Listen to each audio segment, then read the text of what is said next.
Are you ready to scale yourself and your business by becoming a digital nomad? This is the Scale You Podcast Season 2, where we will be diving into a little bit more on how to actually scale yourself, where you can be traveling and growing your business wherever you are. Every single week, we will be talking to different types of digital nomads that I have met recently. A lot of people who have done this, maybe they're also just new like you, or they've been doing this the last 10 or 20 years of their life. And we're going to be exploring a lot of their stories as well. So if you're ready to ditch the grind and scale you, listen in. Now, if this is the very first episode that you are watching, we do have a whole season 1 that we've just gone through where we talked about people who have started their businesses and how they're scaling themselves. Now, for season 2, this is very much inspired because I went to Bangko Nomad Fest last June, where I was a speaker, and I met so many other speakers there as well that have kind of been doing the digital nomad life. Now, for me, I call myself as an optional digital nomad, which means that at least once a year I go to some other country and be there basically for a few weeks and come back home. So I do like having my base. I do like having my little own space with my bajillion books and my comfort places basically. And I have also met other people who have done different varieties or variations of being a digital nomad, and I want to explore that with you guys for this season. Now, for this first episode of season 2, I want to dive into the frustrations of being a digital nomad when you're a Filipino. And this is probably a little bit of a mix of a rant and at the same time how you can do it. And if you're a Filipino yourself, what are the pitfalls and things to watch out for, and the things that you can enjoy as a Filipino passport holder. Now, on my YouTube channel, I also opened up a little bit of an AMA, so I'm gonna be answering some of those questions. But first of all, I want to dive into a little bit more about the Philippine passport. Now, for the Philippine passport, you can only travel to 65 visa-free countries. What that means is for the other side of the world, other than Asia, we would have to apply for visas for almost every single country we go to. And let me tell you a little bit of what that looks like for someone who really wants to travel, and basically someone who made her whole life, which is me basically, my whole life, into where I can work anywhere but sadly restricted by my visa. So a little bit of my background: when I was 15 years old, I started out as a writer, basically a copywriter, graphic artist, video editor, anything I could get my hands on at 15, 16, 17, 18. When I was 18 years old, I started working for this publishing company where I was paid to edit books, which is a dream job at 18 years old when you're a big bookworm. And I rose up through that startup, became CEO of it. This whole time working remotely, by the way. Basically, I moved to another city, but we could work anywhere, and became CEO of it 20. And then at 23, I started my company 𝐝𝐞𝐚𝐝, which is a virtual assistant agency where we hire, manage, and train executive assistants for a lot of our amazing clients. And recently, as of literally about a few months ago, I've started my AI consultation agency where we map out your business and find different ways to add AI to make it easier and faster. So that is kind of a little bit of my background of the last kind of 13 years. I'm 28, turning 29 this year, of basically my journey on being a digital nomad. So what I've done is, when I remember when I was the very first time that I traveled outside of the Philippines, I was 20 years old. I got my passport like 3 months ago, because it's always good to have your passport as a valid ID in the Philippines. And I remember the first time that I traveled was we went to Hong Kong, and as we were lining up basically to go through immigration, I got asked to put aside because, of course, I did not have any travel history. And this is the first frustration as a Filipino digital nomad, is whenever it is your first time traveling, unless you're traveling with family or there's like a super big legit reason or like an invite or whatever that you can travel overseas, usually they will put you aside into this room and interview you. And I've seen this happen so many times to so many people, including people that I have flown with, basically. This happened to my own assistant last year when we went to Malaysia, and that was her first time traveling outside of the Philippines. Now, I do know that this does not happen to literally everyone. I had 2 of my sisters who traveled internationally for the first time, but I think because they were 2 sisters and traveling somewhere for the first time, going to family, they didn't have much of a hard time, versus like most people that I've talked to and have gotten to know, whenever it's their first time traveling overseas, they do get questioned. And a lot of it makes sense logically, where our immigration is making sure that, hey, we're gonna come back. But at the same time, it's such a little bit of a limiting mindset, because if you are traveling, a lot of the time your travel plans changes while you're still traveling. There might be an opportunity to go here, to go there. You know, it might end up where you might for a long time not be able to go home just because other things have popped up in your life. That's a normal, natural thing, right? But most of the time before we leave the Philippines, we have to make sure that we have our booking reservation printed out, usually. Sometimes they won't accept just a phone because they say that they can be faked. It has to be printed out hotel, printed out return ticket. We would need to print out as well our certificate of employment to show again that we have a reason to go back. If we have our own business, then I can have to show my business permit that has my name on it. So whenever we leave, we have to show that there's a reason for us to come back, which is, again, honestly, a little bit frustrating. And I remember the first time I was 20 years old, it was like an early morning flight, I think. Yeah, it was an early morning flight. We were flying through from Cebu to Hong Kong, and I got put aside. They're like, hey, we need to interview a little bit more. And they asked me about my pay. I remember they asked me about my position, how long I've had that position. I remember they asked me if I was already married at 20 years old, if I had kids, if I owned my own home. They had a lot of these questions, again, to make sure, legitly, if I was going back. But it is a little bit frustrating to hear that over and over again as part of someone's story, that the first time that they ever left the Philippines is they had to be interviewed to see if they're a legit person leaving the country. So I have not heard so far other countries who do that, where you do have to go through the process where you have papers, where you have all of it basically on hand just in case the immigration officer asks for it. So that's just the first one, other than the fact that we can only visit 60 something countries visa free. So that was the first time I ever traveled. Of course, the next couple of times that I did travel, it was a little bit easier, although I always had those three things with me: is a printed out hotel reservation, return ticket, and my certificate of employment, or at least my employee ID. And I have been asked for those in different times, as recent as my last trip to Singapore when I went and watched Taylor Swift last March, and I was asked for my certificate of employment.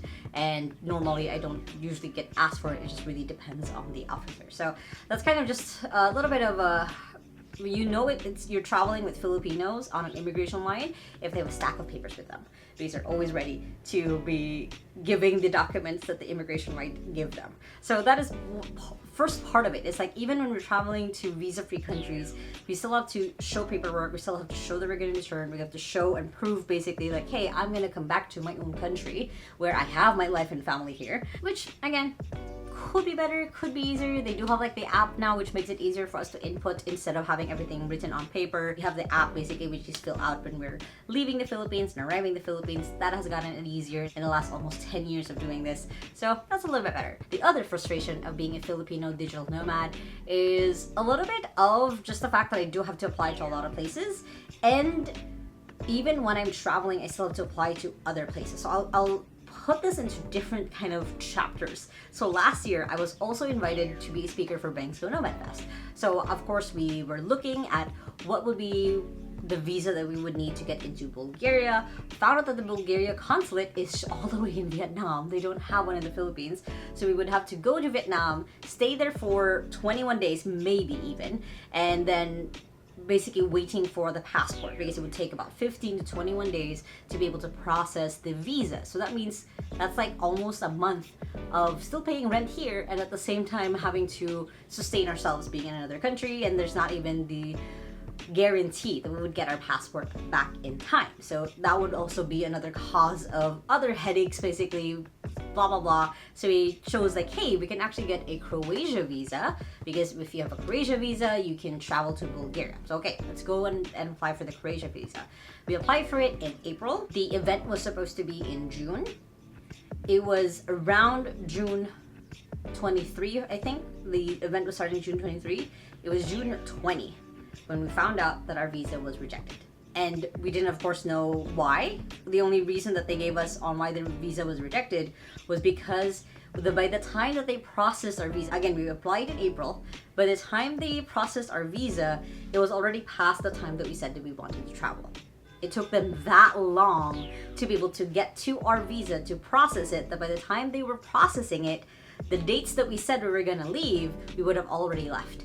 So then that was their reason why they rejected our visa. So the additional thing here is our passports, because of course we had to give them our passports to be able to process the they didn't arrive until around August. So if you put that into a framework, if we went to Vietnam and it took more than 21 days, because we can only stay in Vietnam for 21 days, we would have overstayed our visa in Vietnam. So that's just the crazy thing of applying for visas, is you might get denied. Not your fault, just maybe Q, maybe there's a lot of people who applied as well, blah blah blah, whatever it was. We have to go through all of that. So that's kind of just a little bit of the gist of, like, even if I do want to travel, even if I do want to stay somewhere for longer term, I can't because my visa is very limited. My passport is a little bit limited. So same thing when basically I went to Taiwan. I could only stay there for 14 days. Different countries will have different limitations based off of my passport. Versus when I traveled with my now fiance, he had 30 days of being able to stay in Taiwan versus I only had 14.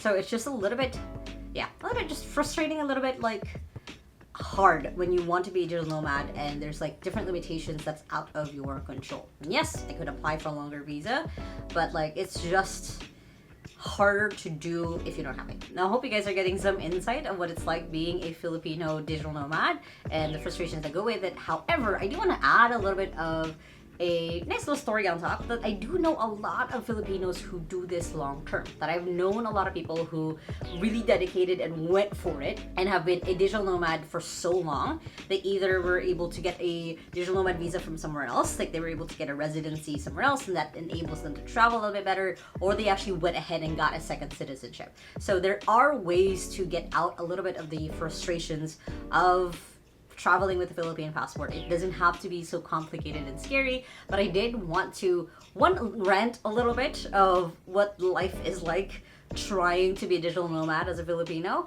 and at the same time kind of hopefully give some insights for anyone who does want to travel, who does want to start as a Filipino becoming a digital nomad, of just some things to keep in mind. And it does get better and better every single time that you travel. You know, I travel at least twice internationally a year. This year I've already traveled, I think 3 times technically, or 4, depending on if you count all of the countries that I went to. But yeah, that's basically just give them the first part of it. So now I'm gonna go in through a little bit of the Ask Me Anything questions that I did get from my YouTube channel. Now, if you guys want to ask any questions like this, sometimes I'll just randomly post it on my YouTube channel, so feel free to comment there. But I did notice that a lot of the questions are a little bit more centered to running a business while being a digital nomad as well. So the first one is, how do you maintain balance between work and life? And honestly, I've talked about this in a few videos, where you do have to set your own routine and kind of stick to it, because when you don't stick to it, then things fall through the cracks and you're not actually putting in the work to live the lifestyle that you want. So for example, for me, I know that when I'm traveling, I'm gonna be working just 6 hours and then running around the rest. And that 6 hours for me could depend on if I start my day at 7 a.m. or if I start my day at 1 p.m.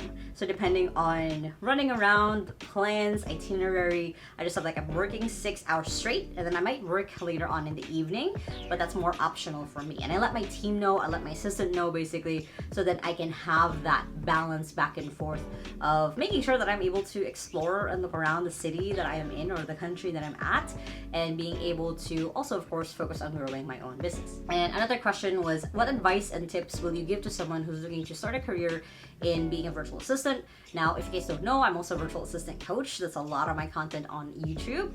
And for a advice and tip basically is, when you're becoming a virtual assistant, you have to have a curious mind, because when you're a virtual assistant to an entrepreneur, you're kind of their second brain. If they're curious about how to add this into their marketing or their operations or their delivery, you're going to be the one problem solving that with them. So you have to have a curious mind. You're not set basically by a set role and responsibilities, just because that might change as the business changes, just because you're attached to the owner of the business rather than just having your own little corner inside of the business. So that is the main piece of advice if you are becoming a virtual assistant, is realizing that you're not going to be like any other employee in the business, because you're going to be attached to your client, and what they're focusing on, you're probably going to be focusing on as well. Next question is, in the beginning stages, did you focus on marketing yourself and your services, or did you already have the connections to gain clients easily? And this is an important thing when you're digital nomad, is where you're gonna consistently get your clients or your leads. And essentially for 𝐝𝐿𝐴, we had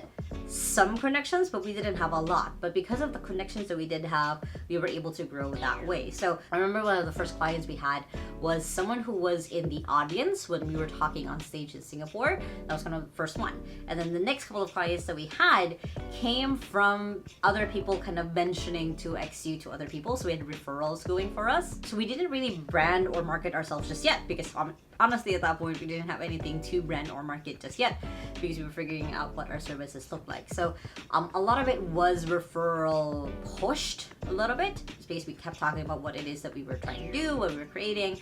A lot of people really liked it. So that's kind of how we pushed and grew the business, and still do. Next question is, what are the key ways to separate yourself from other agencies and other VAs? I'm learning that the VA industry is getting relatively crowded now. So what advice would you give in order to navigate through the rapidly growing industry? And honestly, the straightforward advice that I could give is, there's a ton of coffee shops. There's a ton of pastry shops. There's a ton of ice cream shops. It's always going to be oversaturated in whatever niche or market, because there's always going to be demand. You can probably just handle 10 clients and you can't handle more than that, and that's okay. There's probably someone who can handle 100 clients. So the way that you can stand out basically in this industry, if that is one of your goals, your differentiators. So for example, in 𝐝𝐿𝐴, our main differentiator is the fact that we focus a lot on processes and systems to make your business a little bit easier, versus most companies which just focus like, hey, we'll hire and manage an assistant for you, here you go. We focus a lot basically, or invested a lot in getting people's businesses smoother and streamlined as they go. So depending on you, what your expertise might be. So if you start a virtual assistant agency and it's focused on marketing, that should be your focus. That should be your main thing. Right now, instead of 𝐝𝐿𝐴, a lot of what I'm trying to do is I'm building the expertise of our executive assistants in AI. So then I don't have to do a lot of the pushes. The executive assistants already know what to do when it comes to working with the clients, because they're using AI to do it. So that's kind of part of differentiating yourself, is what is within you. Don't look at anyone else. What is within you that you know you're an expert on, that you know you could be really good at, and just focus on that. Because for me, before I even started 𝐝𝐿𝐴, I've already been a systems expert, if I may say so myself. So it's easy for me to sprinkle that into my own business. Another question that I got is, how do you handle time zone differences when it comes to traveling and working with different clients? Honestly, for me, I have different tools that I use. The main one is, I'm trying to figure out which tool it is. Savvy Time, SAVVY Time. It's just a really cool Chrome extension that I can see multiple time zones for people. So then for me, as I'm also moving around through different time zones, I can just navigate through and kind of breeze through, scroll through basically through the different cities and see what time it would be in, like here in the Philippines, if I'm putting in a meeting with my team and a client in a different time zone, so on and so forth. Another question that I got is, how do you manage your team when you guys are in different time zones? And this is an essential thing, and something that I'm passionate about as someone who wants to help Filipinos work from home, and that means that I have to go ahead and teach 10,000 entrepreneurs how to grow remotely, is there are tools that exist to make managing your people virtually a lot easier. So for me, we have in 𝐝𝐿𝐴, we have daily reports where I can see every single report from our employees to see where they're at, if they need help, if they're doing good. I also have weekly check-ins with every single person in my admin team, so that I can again keep the pulse. And of course, there are different points of communication that we can talk to, that we can give updates with. We also have a place where people can put in their numbers when they're doing reports, so on and so forth. So there are different systems you can set up to make managing your people and your business a little bit easier, even with different time zones. And I think this will be the last question that we'll grab off of this list, are basically, what are the ways that you balance being in a new country and as well as basically growing and running your business? So what I usually do, and this is not always perfect, this is more of an intention every single time I go to a new country, is I do try to reserve that the first day that I'm there, I have no meetings. That way I can explore, I can go around my hotel and see what's around my hotel. I can also know if I have fast internet or no internet. That's an essential thing when you're a digital nomad, is you want to try to figure out where your resources are. Can try to figure out where the nearest coffee shop is, where a good breakfast restaurant is, so on and so forth, if my hotel Wi-Fi is good enough or not. So it gives me a whole day to kind of decompress being in a new country, versus like arriving in a new country, trying to figure out the internet, trying to get in meetings, trying to work. I kind of give myself that breathing space of being able to explore and have a little bit of fun, and then the next day doing my 6 hours of work basically straight and being able to support my team in the best way that I can, and then go back to running around into the new city or country that I'm in. So again, that's more of an intention every single time. It doesn't always happen, just in case I did book a last minute flight and I did have a meeting in the evening, or something else popped up. I'm always flexible that way, but the intention is that on the first day in a new country or city is I have the day to decompress, to run around, and then tomorrow is then a way for me to get back into the groove of getting work done. And that is basically it on this very first episode of the season 2 of the 𝐝𝐤𝐢 podcast, where we talk about exploring essentially the world of becoming a digital nomad. Now in the next couple episodes that I have, I'll start having amazing guests who, again, they've either been doing the digital nomad life either part-time, maybe they're an optional digital nomad like myself, maybe they've been doing it full-time for the last 10 years, or maybe the last 2 months. So whatever that looks like, I want to bring you guys these stories, bring you guys these thoughts, and painting a picture for you of what could be possible for you if becoming a digital nomad is one of the things that you are very much curious about. Now, if you guys liked this episode, and if you are watching this video, make sure to hit the thumbs up button right there. Comment below what questions you might have about being a digital nomad, and if it's timing that I'm doing a episode with a guest, and I'll look at your questions and I'll be able to ask them that question as well. Make sure to hit subscribe wherever you are listening at, and wherever you're at, I hope you guys have a wonderful day, and remember that small steps matters, and I'll see you in the next episode. Bye!